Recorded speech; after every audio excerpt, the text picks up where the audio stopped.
இந்த பையன் நம்மளுடைய ஆள், இவன் வந்து வேற யார்கிட்டயும் போயிறக்கூடாது அப்படிங்கிற ஒரு எண்ணத்துல இருக்கான். இது எது வரைக்கும் போகுதுன்னா, இப்ப பார்த்தீங்கன்னா, வா வந்து நம்ம வெஸ்டர்ன் டைப்ல வந்து என்னோட லவ்வ உனக்கு தெரிவிக்கிறேன்னு சொல்லிட்டு, கொண்டாந்து சேர்ல கட்டி எரிச்சிட்டதா சொல்றாங்க. ஸ்லைட்லி இந்த பொண்ணுக்கு வந்து ஒரு மனநோய் இருக்கிறதுக்கான வாய்ப்பும் இருக்கு.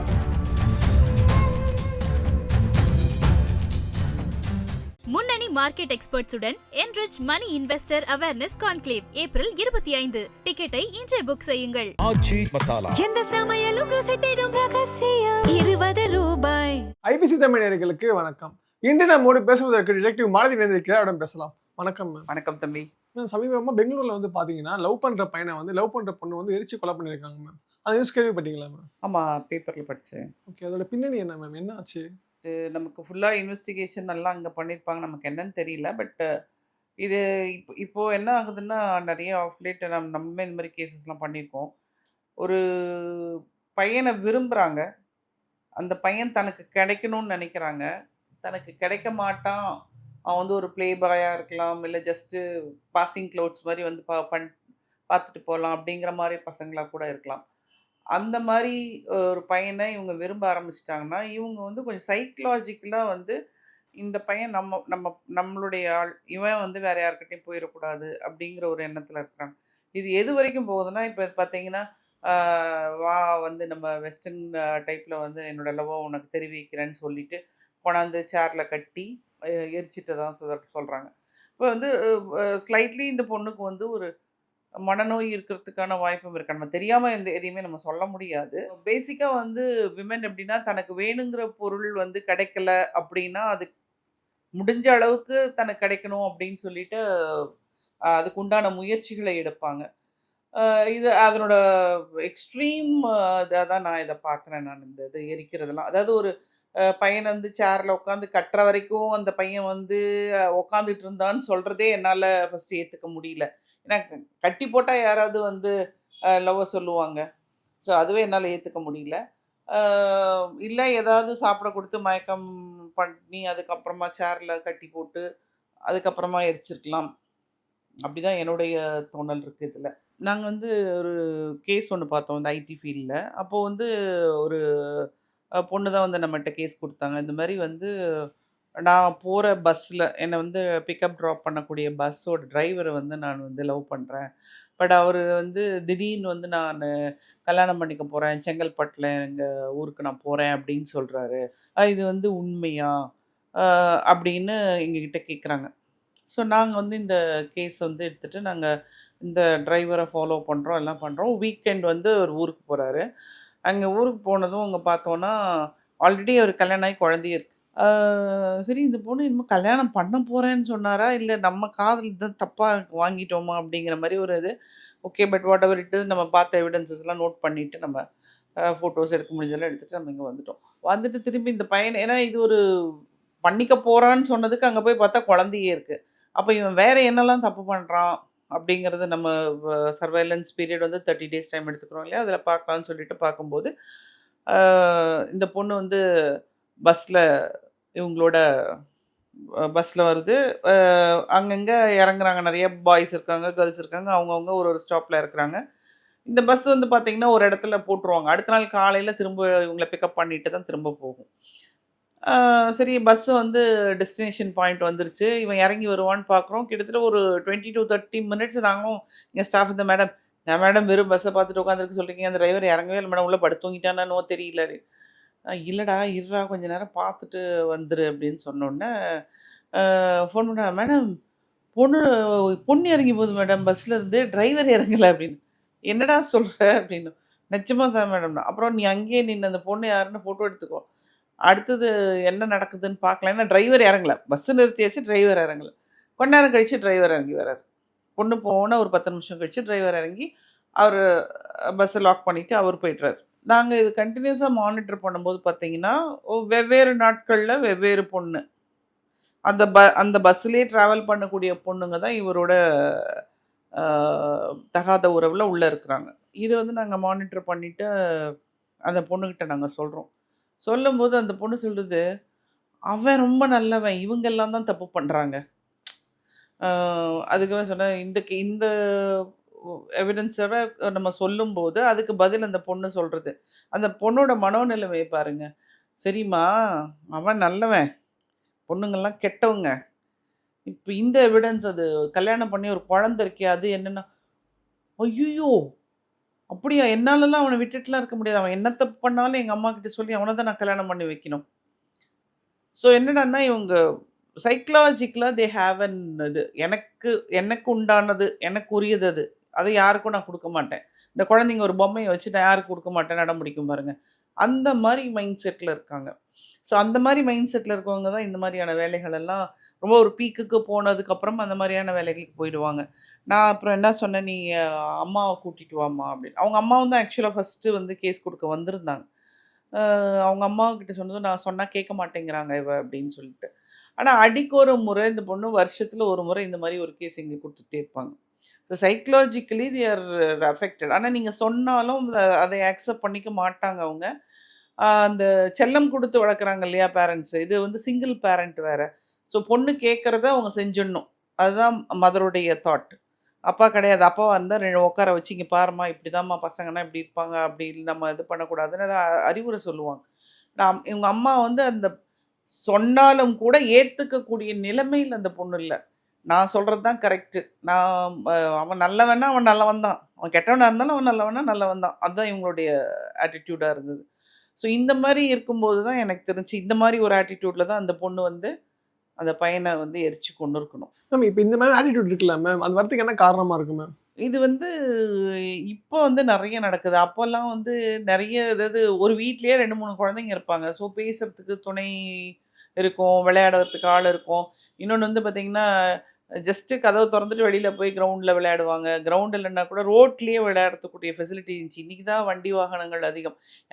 நாங்கலாம் தெரிஞ்சு நாங்க ரோட்லயே நாங்க விளையாடிக்கிட்டு இருப்போம். இன்னைக்கெல்லாம் விளையாட முடியுமா?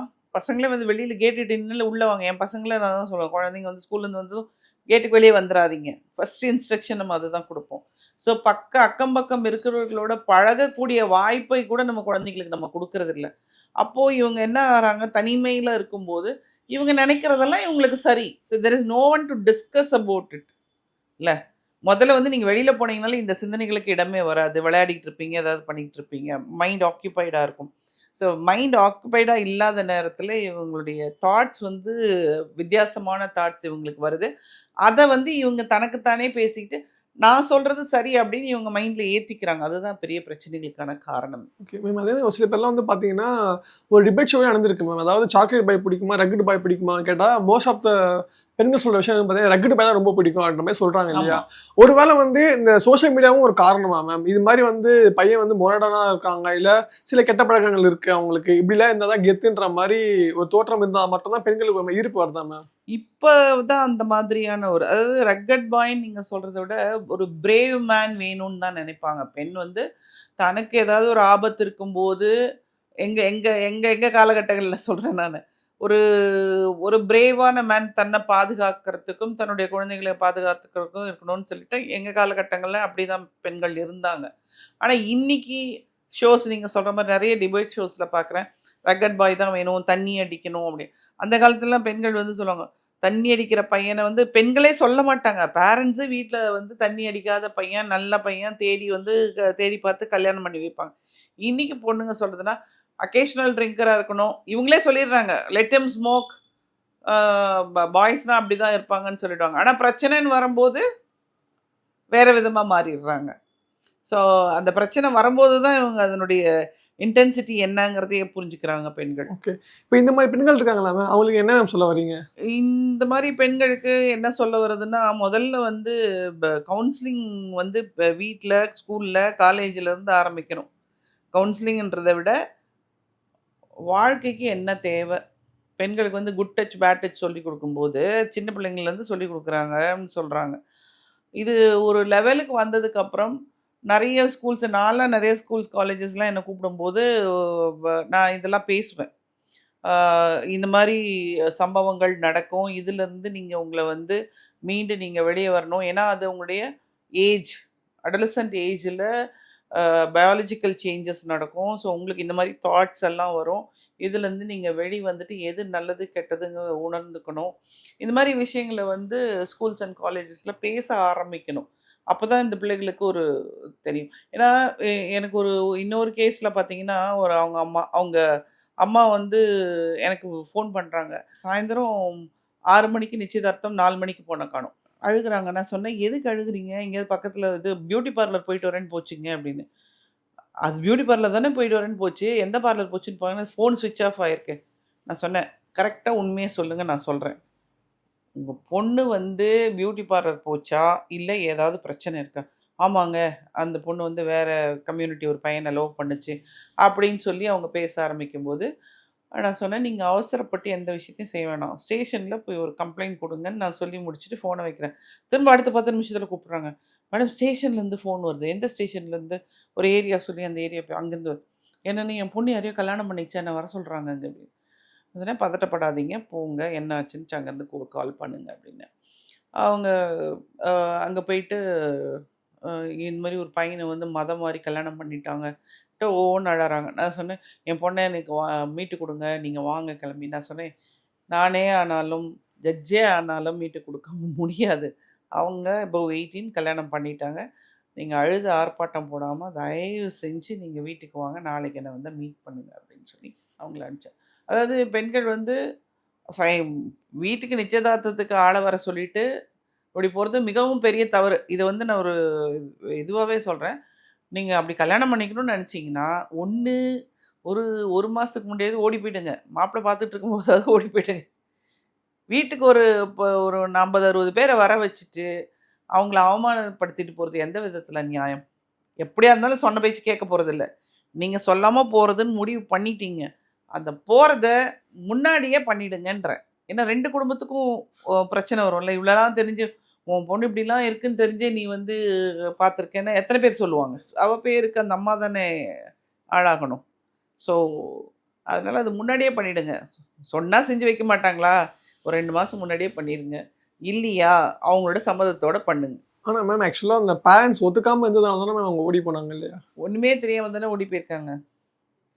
அம்மா கிட்ட வந்து இந்த மாதிரி பையன் இருக்கான்னு சொல்லியிருக்காங்களே ஒழிஞ்சு, நான் அவனை தான் கல்யாணம் பண்ணிக்குவேன்னு சொல்லலை. எனக்கு ஒரு பாய் ஃப்ரெண்ட் இருக்கான்னு தான் சொல்லியிருக்காங்க. இவங்க நிச்சயதார்த்தம் பண்ணும்போது, அம்மா நான் தான் லவ் பண்ணுறேன்னு இந்த பொண்ணு சொல்லியிருக்கலாம்ல. ஆனால் அதனோட ஃபாலோ அப் கேட்டிங்கன்னா இன்னும் மோசமாக இருக்கும். நான் இவங்க மதரை தான் கவுன்சிலிங் பண்ணி அவங்க வந்து பையன் எப்படி இருக்கான், என்ன பண்ண, என் பொண்ணை ஒழுங்காக வச்சுருக்காங்க, அதெல்லாம் பார்த்து நல்லா தான் இருக்காங்கன்னு சொன்னோம். திடீர்னு 3 மாதம் கழிச்சு எனக்கு ஃபோன் பண்ணுறாங்க, என் பொண்ணு இங்கே அழுதுகிட்டே வந்து உட்காந்துருக்கானா. என்ன ஆச்சுங்க? நான் அவன் தண்ணி அடித்து ரொம்ப டார்ச்சர் பண்ணுறானா அப்படின்னு சொல்லி. அப்புறம் வந்து ஃபோன் போட்டு நீ வரியா இல்லை, நான் கத்தி வைத்து கையை நறுக்கி செத்து போயிடுவேன் அப்படின்னு பயமுறுத்துறா மேடம். நீங்கள் இதை சொல்கிறத அப்படியே ரெக்கார்ட் பண்ணி ஸ்டேஷனில் கம்ப்ளைண்ட் கொடுத்துருங்கன்னு சொல்லிட்டேன். அதாவது விதவிதமாக நடக்குது. அப்போ வந்து அவங்க அம்மா என்ன சொன்னாங்களா மேம்? இது மாதிரி வந்து நீ வரலாம் கை அறுத்துப்பேன்னு அந்த பொண்ணு சொன்னாங்க அம்மா கிட்ட. அந்த பையன் என் பொண்ணை அனுப்பிச்சி விடுங்க, என் பொண்ணு நான் போக மாட்டேன், அவன் வந்து நான் சம்பாதிக்கிறதா, அவன் வேலைக்கே போகலையாம். ஓகே, வேலைக்கே போகாமல் இந்த பொண்ணுகிட்ட இருந்து காசு வாங்கி தண்ணி அடிச்சுட்டு வீட்லேயே படுத்துக்கிட்டு இந்த பொண்ணை டார்ச்சர் பண்ணி, இந்த பொண்ணு என் போதுண்டா சாமி என்னை விடுன்னு சொல்லி இது ஓட்டமாக ஓடி வந்துருச்சு. ஓகே, உடம்பு வீட்டுக்கு வந்துட்டு நான் போக மாட்டேன்னு சொல்லுது. இவன் ஃபோனை போட்டு நீ வரியா இல்லையா, இல்லை நான் வந்து கையை அந்த நரம்பு அறுத்துக்கிட்டு செத்து போயிடுவேன், இந்த இங்கே ஏதோ நரம்பு அறுத்துக்குவாங்களே அப்படி அறுத்துட்டு செத்து போயிடுவேன் அப்படின்னு சொல்லி ஃபோன் பண்ணி இவங்கள மிரட்டுறான். அவங்க கூப்பிட்டாங்க, மிரட்டினாக்கா அதை அப்படியே ரெக்கார்ட் பண்ணி போலீஸ் ஸ்டேஷனில் போய் கம்ப்ளைண்ட் கொடுத்துட்டு வந்துருங்க, எந்த கால்லேருந்து வந்திருக்குன்னு தெரியும், ரெக்கார்டிங் உங்ககிட்ட இருக்கு காமிச்சிட்டு வந்துருங்க, அவங்க வேணுன்னா ஒரிஜினல் ரெக்கார்டிங் எடுத்து பார்த்துக்கட்டும் அப்படின்னு சொல்லி சொன்னேன். ஸோ அதாவது கொஞ்சம் பிளாக்மெயில் பண்ணி பொண்ணுங்களை வந்து பண்ணியிருக்காங்க. ஆமாம். ஸோ நிறைய விஷயங்கள் பகிர்ந்துக்கிட்டீங்க. உங்கள் நேரத்தை எங்களுக்காக செலவிட்டதுக்கு மிக்க நன்றி மேம். நன்றி.